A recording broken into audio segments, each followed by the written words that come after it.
Hello and welcome to our Burns Night themed episode of ScotlandShop on the Sofa. Today we thought we would mix it up a bit and test some of the ScotlandShop staff on their Burns knowledge to see how much they really know about Scotland's national bard. I'm going to be telling them a series of statements related to Robert Burns and his life, and they need to indicate whether the statement is true or false, with their finely crafted paddles created by me. Wish them luck and play along at home, and let us know in the comments how you get on.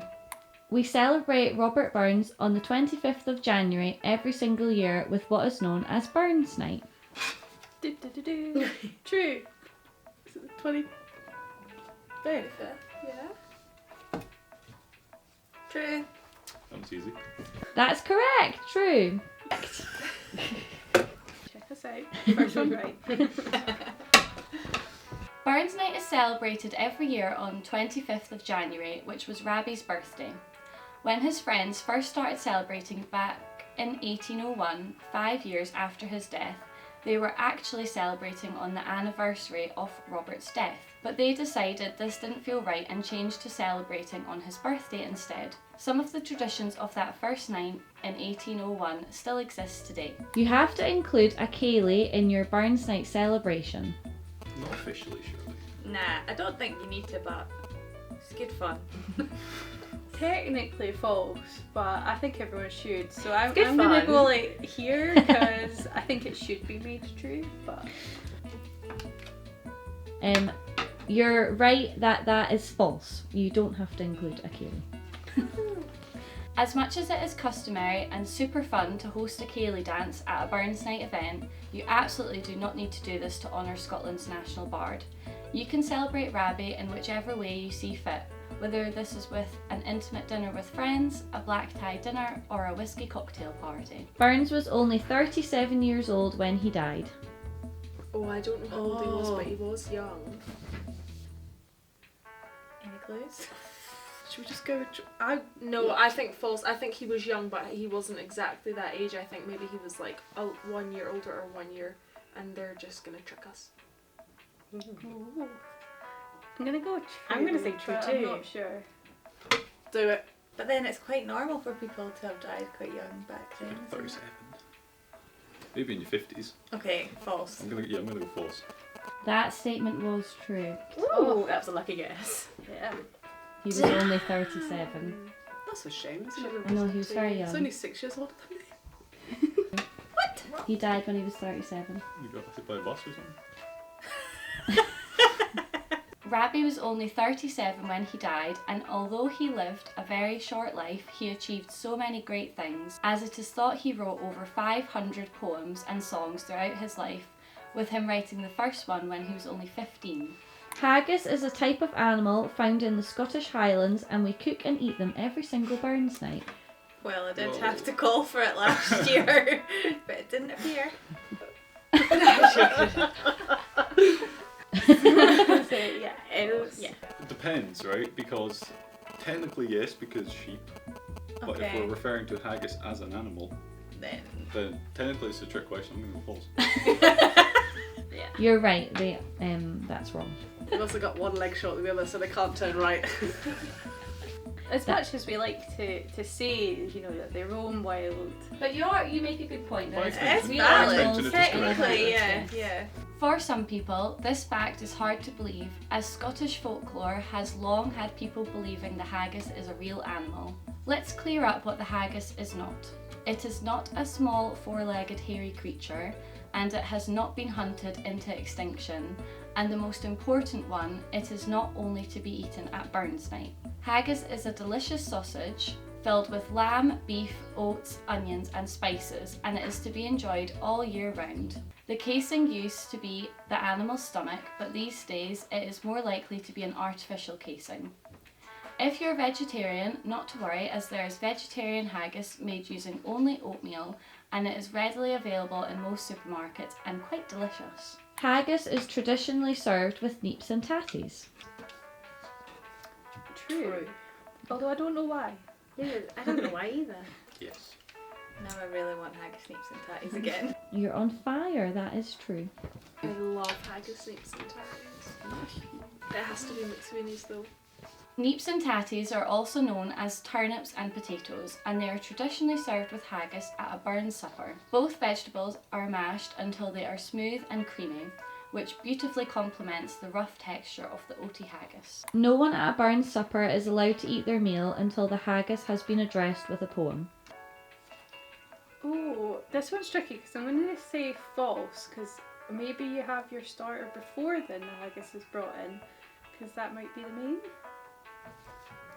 Oh, I think this is one of those weird true things. I'm gonna say traditionally no. Yeah. Like, oh, yeah. they stab it. Well, exactly. That's like a It's huge like part nobody's allowed of to it. eat until it. Yeah, I'm gonna say true.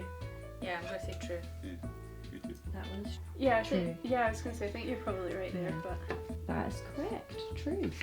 We're doing quite well. You're doing quite well. I'm just waiting for you. This fact sounds mad when it is said aloud, but it is customary at a Burns supper that the haggis will be brought out to the top table to the sound of the bagpipes, and a poem that Rabbie wrote himself over 220 years ago, called Address to a Haggis, where he describes the haggis as the most delicious food in the world, is read out. Then people may eat their food. Robert Burns was faithful and loyal to his wife and family. He was a As- player. As you would be. Wait, That was one- it? Oh God. Well, you didn't know back in the day because you didn't have social media. How are you supposed to know these things? I don't think that he was. I don't think that he was No, 'cause either. I think wrote he had a lot of kids. Didn't he have like 11 kids though? Not that that means anything. Just And yeah, wrote about a few different ladies because there was a lot of poems about love, wasn't there? So I can't remember what Wikipedia I'm said. gonna go. That one is false. Oh! No. but You're correct, that is false. Oh, the poet. He had 18 children to 4 different women. Fair share. Yeah. Even though he loved his wife very much and they had 9 children together, including 2 sets of twins, Robert Burns had lots of affairs, and it's said that he might have had up to 18 children in total with 4 other women. The Burns family were minors, and Robert became a minor rather than going to school. I'm gonna say false because I think he was a farmer. I was gonna say a farmer. I thought they lived on a Yeah. farm. True. I think, were they not shepherds or farmers or something more agricultural, so I'm going to say false. He was not a minor. Yeah, I feel like false as well. False, they were actually farmers. You're correct, that is false. Woohoo! Does Wikipedia say that they were minors? Initially, and then they sold the house and moved to a farm. Take that one out. And that's why I walked with a hunch, because of all the hard labour. Whoa, you've done your research! Did you I hate actually these research this last night? Look, I was having a mojito and I thought I would just read. The Burns family were actually farmers, but they didn't go to school.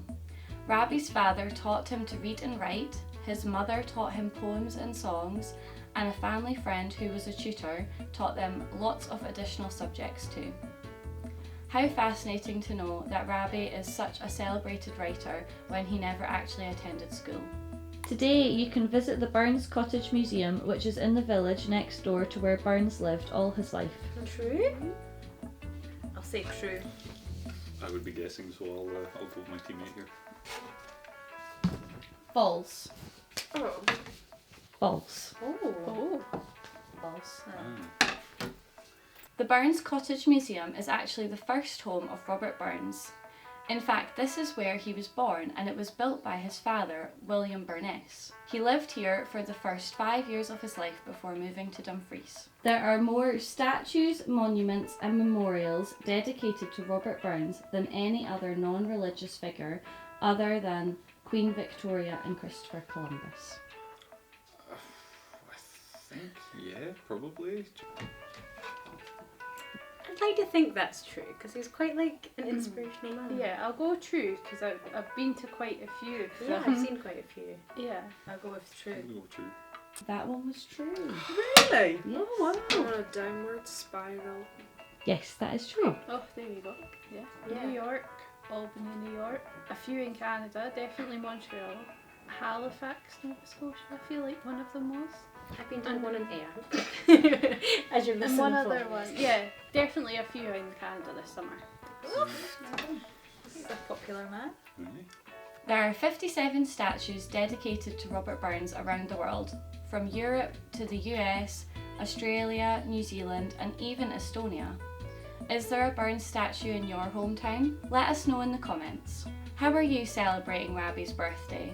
We'd love to hear your own traditions, and if your celebration is still to come, then head to our Burns Night category online to explore our range of tartan Burns Night decorations and our range of tartan tableware for ideas and inspiration for creating the perfect Burns Night table. Burns Night just wouldn't be the same without hearing the Address to a Haggis, the Selkirk Grace, and a selection of Burns's best, so our Burns Poetry competition is back for 2023.